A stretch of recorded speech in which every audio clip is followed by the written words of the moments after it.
Have you ever met someone, maybe for the first time, and within just a few minutes you find yourself trying to categorize them? Oh, absolutely. You're thinking, okay, this person is definitely a type A, super organized, probably an extreme extrovert. Yeah. This urge we have, to sort and label and just understand the core character of someone. It's ancient. It's maybe the most fundamental challenge in psychology. And that's really our mission for this deep dive. We want to trace that full winding history of personality theory. We're going to start way back in the ancient world, where personality was literally thought to be determined by the fluids in your body. No kidding. And we'll trace that thread all the way through the internal models of the unconscious mind, right up to the modern, scientifically rigorous models we use today. Okay, let's unpack this. But before we get into that incredible history, let's maybe set a baseline. For anyone listening who wants that foundational knowledge, how do we even define this thing we're all trying to categorize? The foundational definition, it really comes from a psychologist named Gordon Allport. He described personality as the dynamic organization within the individual of those psychophysical systems that determine his unique adjustment to his environment. That's a mouthful. It is, but the key words are dynamic, it's organized, it's not static, and it focuses on how you uniquely navigate and react to the world. It's what makes you, well, you. And the very first attempts to systematize that, they involved looking at what a person was physically made of. Literally. So we're talking about an idea that dominated Western thought for, what, almost 2,000 years? Did the four humors theory? That's the one. It started with Hippocrates, but it was Galen who really popularized it. Why did it last so long? I mean, 2 millennia is an incredible run for a theory like that. It's longevity. Yeah. It speaks volumes about our need for explanation, even a wrong one. The theory was that the body had 4 major fluids, or humors, and your temperament, your personality, was all about which fluid was dominant in your system. And for good health, they all had to be in a perfect balance. Exactly. And these weren't just random fluids. They were all intricately linked to the cosmos, to the elements, the seasons, specific temperaments. It was a whole system. So let's take the sanguine temperament. Yeah. That was an excess of what? Blood. Right, an excess of blood associated with air and the spring season. And this person was supposedly cheerful, friendly, maybe a bit impulsive. Okay, then you had the heavier sort of flower elements. So phlegm was linked to water and winter. Which gave you the phlegmatic person, calm, sluggish, maybe a little too relaxed. But if you had too much yellow bile? Yellow bile was linked to fire in summer, so you were choleric. A hot temper, angry, irritable. And then there's the famous one, black bile, earth and autumn. Which produced the melancholic temperament, so sad, reflective, prone to introspection. The problem, of course, wasn't just the labels, it was the treatments. Oh, the treatments were something else. If a doctor thought you were too angry, too much yellow bile, he'd prescribe cold things to balance out the fire.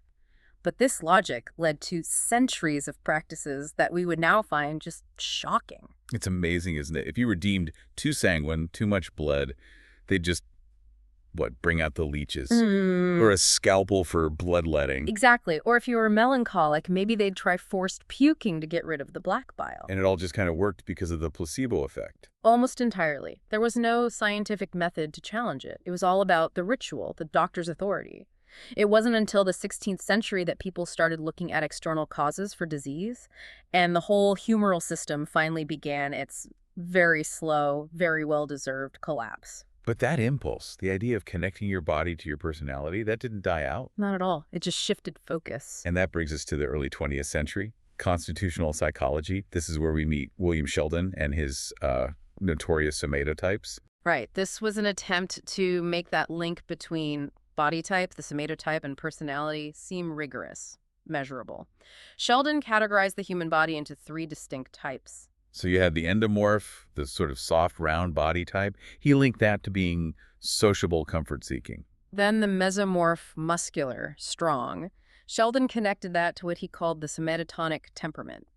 Assertive, dominant, a risk-taker. And finally, the ectomorph. Yeah. Slim, fragile, who he said was more solitude-loving, shy, cerebral. At first glance, it seemed more scientific than the humors, right? There was measuring involved. And this is a really critical takeaway from this whole deep dive, Sheldon's work is now completely discredited, and it's not just because he was wrong. Absolutely. The measurements themselves were highly subjective. The judges often knew what temperament they were supposed to be looking for when they measured the body, which is a huge bias. But the deeper, I'd say more dangerous flaw was the ideology baked into it. The way he applied it, claiming mesomorphs were more likely to become criminals, for instance, it just showed this profound methodological corruption. It did. And psychology really learned a hard lesson from this era. It's about the danger of letting your own biases and social ideologies dictate your scientific method. His failure really taught the field that objectivity and statistical rigor have to be paramount. It was a shocking lesson. Here's where it gets really interesting. The era of defining personality by your physical body was over. The only place left to look was inside. And that's where Sigmund Freud takes us. This shift from external structure, the internal psychological forces, it was genuinely revolutionary. Freud was the first modern figure to offer this comprehensive psychodynamic theory.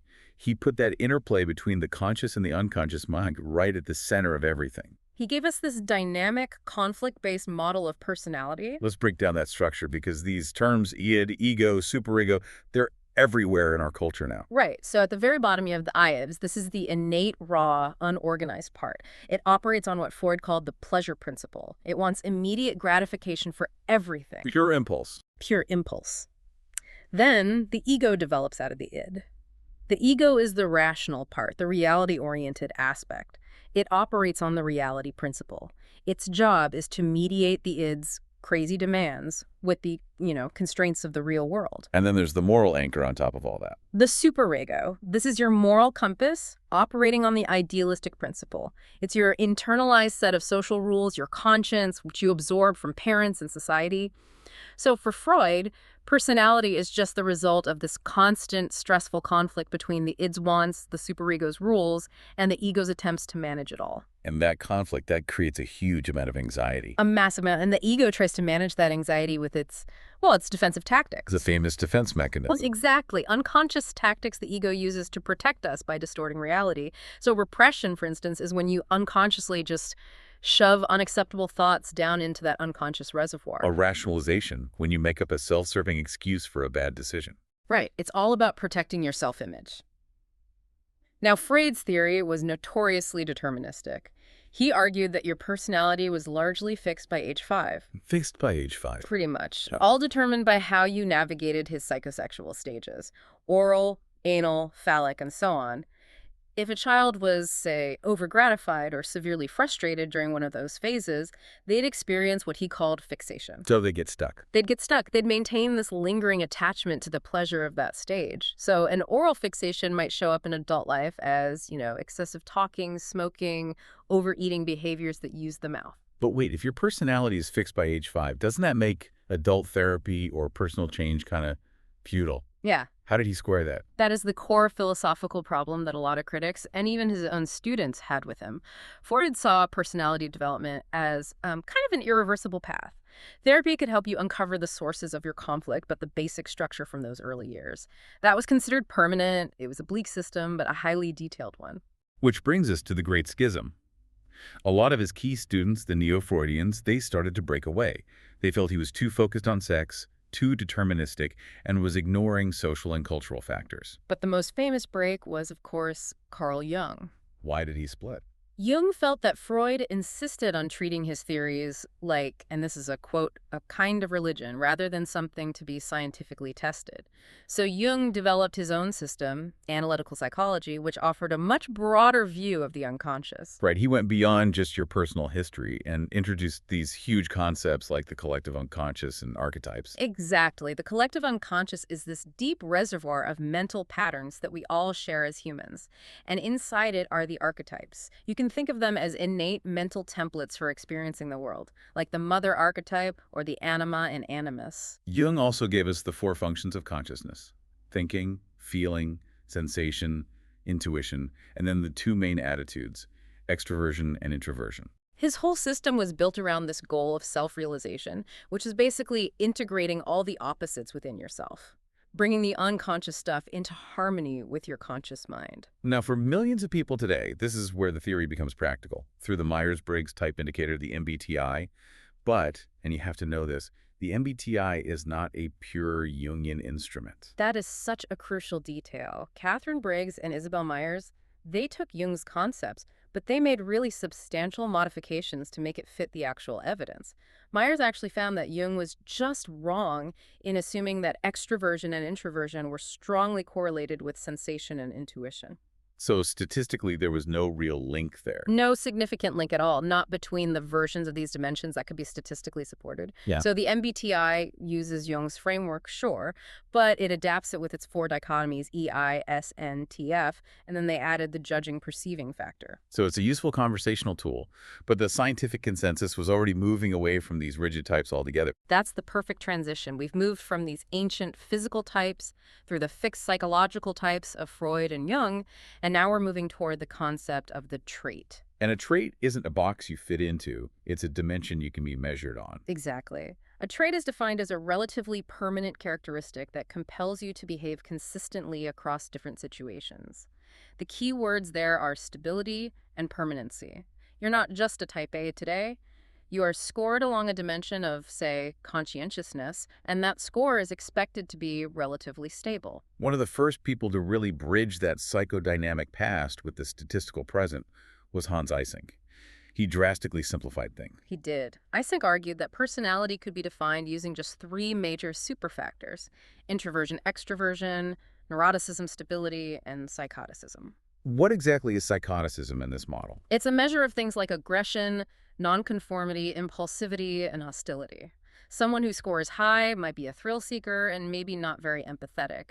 But what made Eysenck's model so powerful was that he backed it up with physiology. Especially for that introversion-extroversion dimension. Precisely. This is a fascinating insight into brain chemistry. He didn't just label people, he found a potential neurological reason for their behavior. And what was that? He discovered that introverts and extroverts seem to differ in their baseline level of what's called cortical excitation. Extroverts have a lower baseline threshold. Their brains are, in a sense, under-aroused.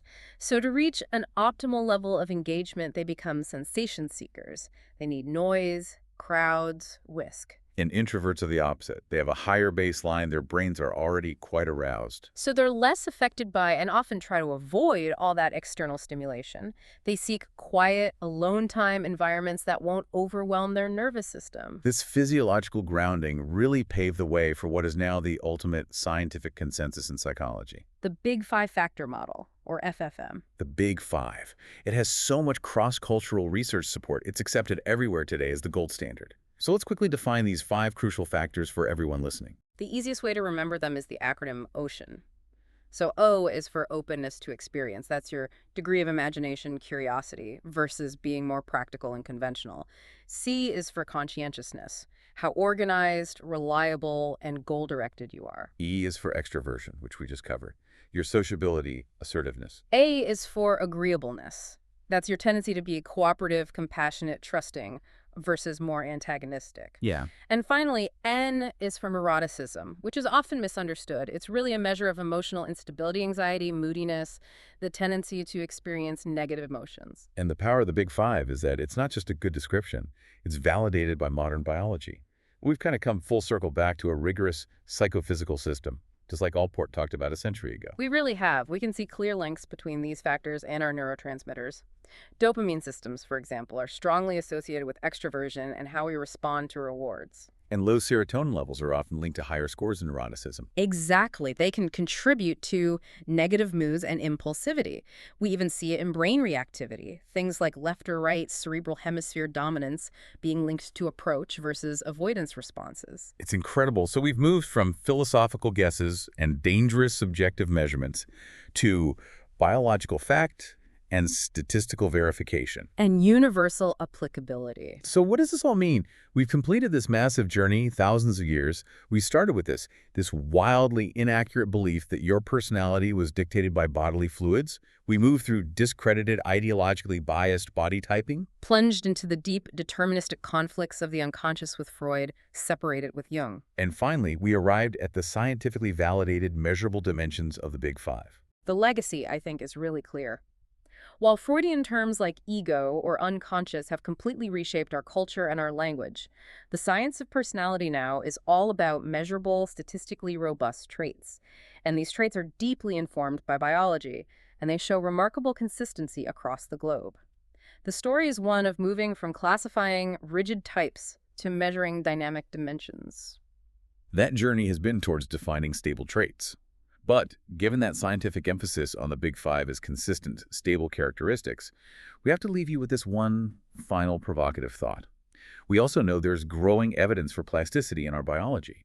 Experience, our environment, even intentional effort can literally change the structure and function of our brains.